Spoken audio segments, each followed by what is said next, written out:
alive!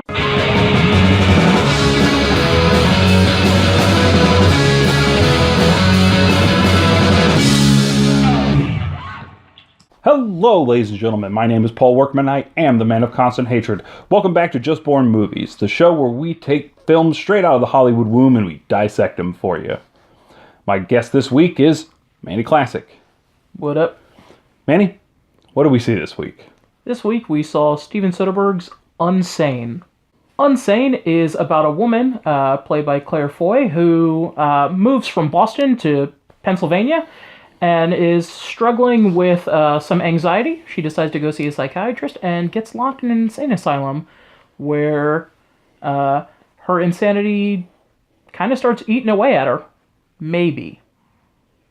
Life slips away from you, you know? Changing your phone number and your email becomes normal.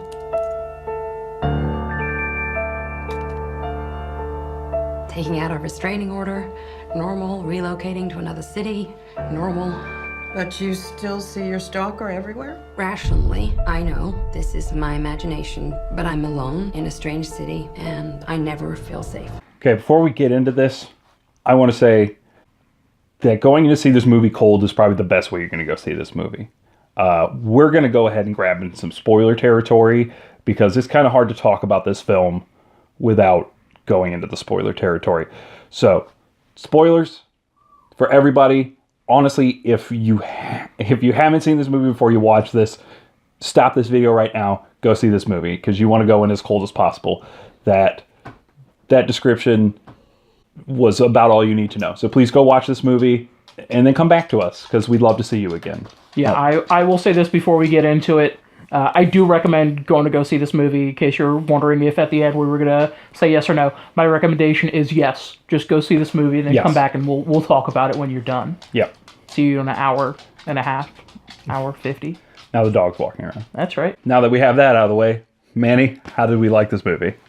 This movie was absolutely brilliant. Steven Soderbergh, who... Honestly, we were talking about this after seeing it last night. I forgot what the last film he had done. I know he had done some shows. For those of you wondering, Logan Lucky was the last film, which just came out last year. I just forgot it was a Steven Soderbergh movie. But it had been a couple of years before that, which was Side Effects with Rooney Mara, which was also phenomenal. But this movie was brilliant in a way that I find hard to describe without going out of your way to go see it. The plot that I gave you at the beginning of the film is honestly more than I knew going into it. Yeah. My initial knowing of what it was that a woman gets put in an insane asylum. I had no idea why or the reasons behind it and things like that.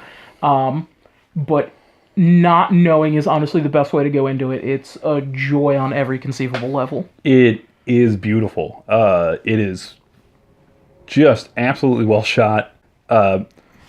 Shot on an iPhone, nonetheless. So you get kind of a cold open. It's a character talking. You don't know who it is. And it's just a shot of the woods with like a blue filter on.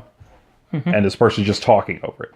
Once the film picks up, you kind of recognize that it looks different.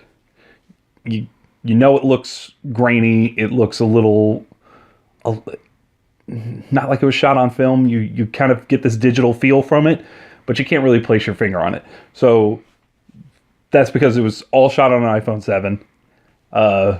And it looks amazing. Just the shot selection is unbelievably good. Mm-hmm. The way that Soderbergh chooses to kind of isolate Claire Foy's character in the film. The way that he shoots her to look really small against other people from behind. There's this running theme throughout the film that women aren't seen to be able to make their own medical decisions. So this woman goes in because she recognizes that things are wrong with her and she wants to get it taken care of. So she goes in, she sees this doctor, and this doctor just hands her forms. And she says, hey, could you sign these for me? And she says, well, what am I signing? She says, don't worry about it. This is all procedure. Forms you need to fill out. It's just routine. I finished my homework. This is just the normal thing we make everybody sign. And it ends up being her own papers to be committed. And right away, you're just kind of given this isolation for her. She's sitting in a lobby. She's real small down in the corner while the rest of the exits to her left with a sign that's on the wall that says exit plan. And you know right away that something really bad's going on. You're like, she needs to get out of there. She's right next to the exit. She could just leave right now. She could literally just leave. But the rabbit hole just keeps getting worse and worse for her. She's ushered into a screening room where she's told to take off her clothes. She's told to give over her purse, where all of her stuff is put into a plastic bag and taken away from her. It just gets...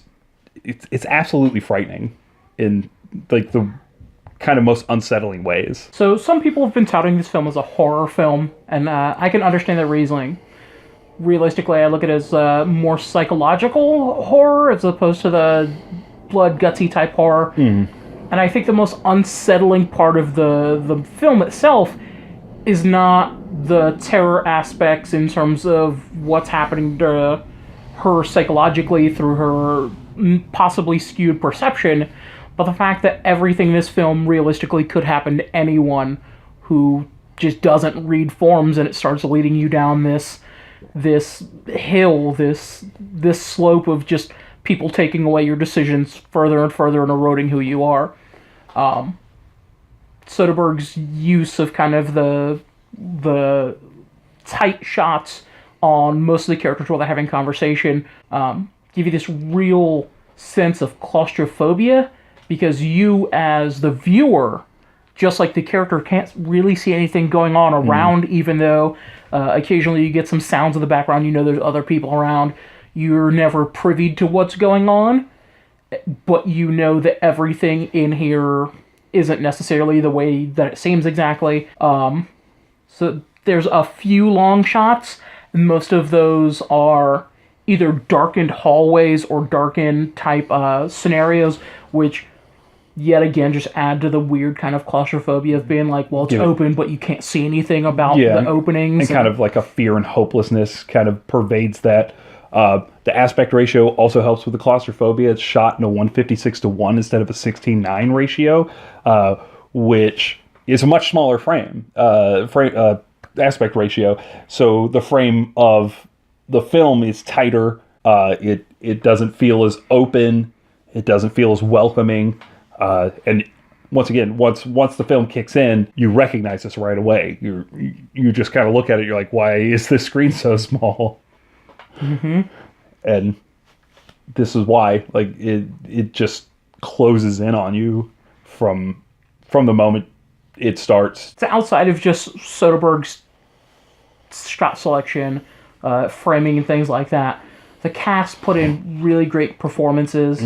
Claire Foy plays the main character, Sawyer Valentini, the woman whose excursion we're pretty much going on. Trying not to give too much away, she used to live in Boston, and for some reason she's moved to Pennsylvania. She has some stuff in her past that she needs to work through, and she puts out this really great performance as a woman who is neurotic and paranoid, but not so much so that that she thinks it's affecting her life in a day-to-day kind of way. Like, just like the movie's name, she's unsane. Like, she's going crazy, but she still has her sanity intact, and it's eating away at her. And she's very self-aware of it, too. Jay Farrow, I think, does phenomenally as a guy who, through his run in SNL, of course, he's obviously very funny. A lot of comedians don't make it to SNL, and he's been a standout while he was there. But he plays a down-to-earth kind of guiding mentor in this film. He is the most human character in this entire film. Everyone in this place kind of has their neuroses and things like that, and he's this guiding light, just be like, okay, well, everyone's kind of screwed up, but we're going to get through this. You're only here for, X amount of time and things like that. He's really, really great in a very heavy role. Yeah, he does a fantastic job. He gets a couple of good laugh lines just kind of to ease some tension, because this is a really tense film. Going back to Claire Foy, she just has this great look about her throughout the film. Just her facial features kind of sell her character for her. She has these real large doe eyes that just convey every emotion. Like you could see everything in her eyes, and it is a commanding performance from a lead female that unfortunately, it's March. It's a real small film. It only costs about 1.2 million according to the Times in the UK. So it's not going to get a lot of buzz come award season. Not knowing what's ahead of us, it's hard to say that it should be, but I feel like she should at least be in a conversation, because she is phenomenal in this film. Juno Temple is one of the patients. Yeah, her name is Violet. Yes, and she's rather unhinged as soon as Claire Foy's character is introduced into the area where these patients are kept. The ward. She starts calling her by a different name, and Claire Foy takes a little offense to her trying to get her attention the way she does, so they just start off on a bad foot, and it makes for some really tense rivalry between them. But Juno Temple is one of those actresses who always kind of floats beneath the mainstream and puts in really good performances in really bizarre films. So this is another one for the record books. Outside of Juno Temple, as a source of kind of tension, you get an orderly played by Joshua Leonard, whose name is George Shaw. He's the night orderly who tends to give them their medication. And of course, Claire Foy's character, Sawyer, sees him as a point of contention, as someone who believes herself to be sane. Like, why should she be taking these meds and things like that that are being prescribed by the head doctor in this facility? So yeah, it's a really brilliant performance from him, and I really didn't remember him from anything. Although apparently he's been in quite a few shows and things like that. He does a fair bit of voiceover work. But he was in the first Blair Witch. Yep. As Joshua Leonard. Yep. So. Because they'll use real names in that. Yeah. So, for those people who still think the Blair Witch people are dead, he's not. No. And he was really good in this film. Yeah, it is a really great performance. Yeah, and going back to that, going back to the idea that there's this obvious underlying theme of how women are incapable of their own health care, which, let's put that out there. She is sane. She has all of her faculties. She recognizes her own illnesses, and she's just looking for a way to treat those illnesses. She is constantly crying out to people that she knows how to take care of herself. She knows her body. She knows what needs to be, well, not necessarily what needs to be done, but something needs to be done, and this isn't the treatment for her. And she's constantly met with deaf ears. She tries to tell the head of the head doctor. She goes to one of the administrators. She's given a phone call to which she dials 911. Cops show up. The cops very flippantly look at her paperwork while they're flirting with the nurse, the receptionist, and everybody's just ignoring this woman who's telling them she knows how to take care of herself and she knows her limits. So it's really heartbreaking. This is a real problem out in the world, where women are constantly told how to treat their own bodies and what they're allowed to do with it, and they are given very, very little agency in their own healthcare. And this film looks to tackle that. I think it might even go further than that. I don't think necessarily that Steven Soderbergh went into making a film that is as relevant as it is today. It's almost it is a piece that, with everything going on, the Me Too movement and things like that, it is definitely a film that could be interpreted that way. At the very beginning of the film, in what ends up kind of amounting to a pseudo throwaway thing, she's talking to her boss at the bank, and he's kind of like, hey, you should totally come on this trip with me because, it'll be a great learning experience, kind of position of power type thing, which she decides not to prior to even getting into the insane asylum. And throughout the rest of the film, it's just her constantly being told, well, no, that's not the way it happened, or this isn't the way that the things work, and everything like that. So at its core, it could essentially very much be the vast majority of women who, have had these unfortunate sexual acts occur to them, and just not being listened to, being told that that's not the way that it works, or that, these people who have this position of power just don't care.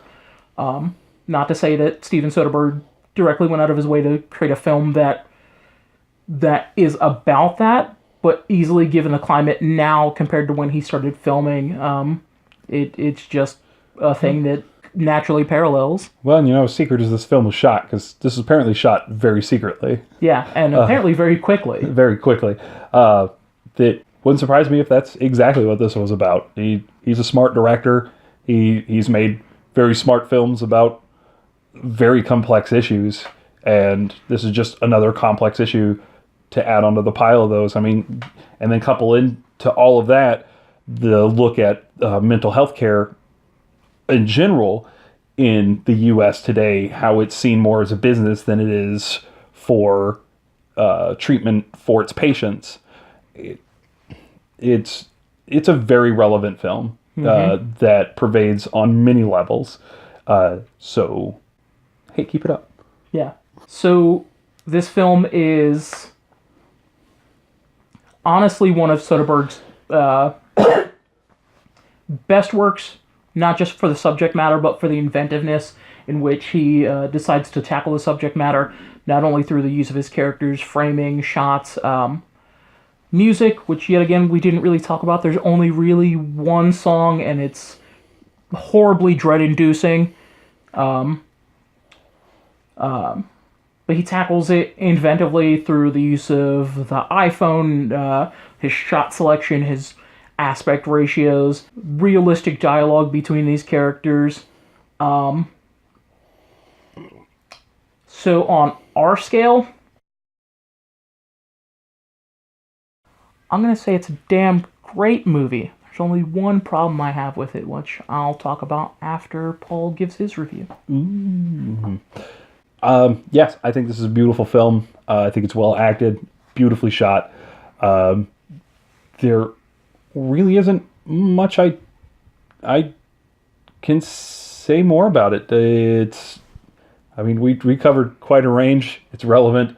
It's just a great watch, even though it gives you a great unease, because I always say that it's not blood and gore and jump scares that scare me. It's stuff that I feel like could really happen to me that really puts me at the uneasiest.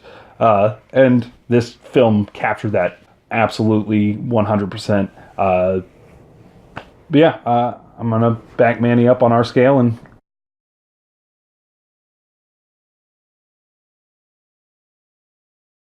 call it damn great. So after all that glowing recommendation and everything, and I still believe you should go see this movie. You should. My only problem with this film is its unrealistic beginnings. So at the beginning of the film, we talked about the fact she signs off all these forms to put herself into 24 hours accidentally. My problem is that you, as someone who studied law for a while before I decided to go into culinary, anytime you sign yourself into voluntary treatment, since you signed yourself in, you can also at any point sign yourself out.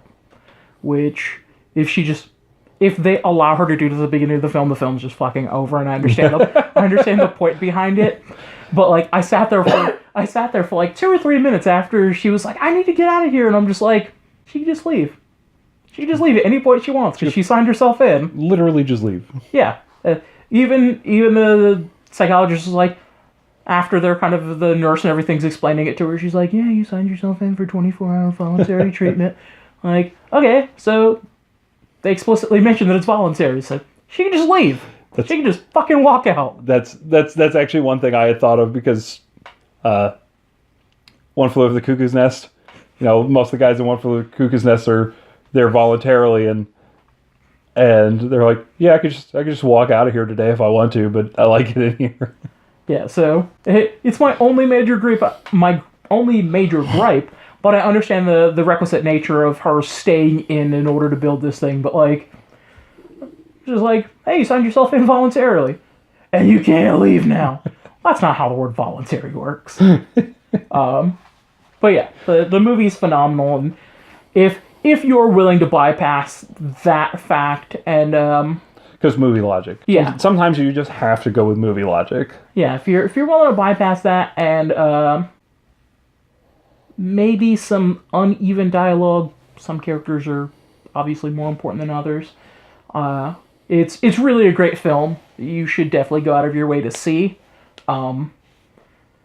We were talking about it after the film that it's apparently Amazon Prime, so who knows? It may be coming to your home entertainment center soon as part of Amazon Prime, so... Yeah, Logan Lucky's up there right now. You should go watch that. If you don't make it to the theater, which I think you should, because this film deserves to be seen in a theater. I 100% agree. If you don't see it in the theater, try to recreate a theater atmosphere as best you can. Put your phone away. Turn off the lights. Really, really invest yourself in this film, because you will thank yourself for it. It's great. So what did you think of Unsane? Did you love it? Did you hate it? Leave a comment down below and let us know. Don't forget to like, share, and subscribe. Don't forget to watch our other shows on the channel. Drinking Age Movies, where Manny Classic and myself watch films from 21 years ago. Damn Fine Meats, where Manny Classic makes Damn Fine Meats based off of those movies. And our monthly show, Heavy Drinking, where we watch film series and the selected filmographies of certain directors and go into great length on them. This is still just sounding weird. And great girth, too. Yeah. And as always, have a damn fine day.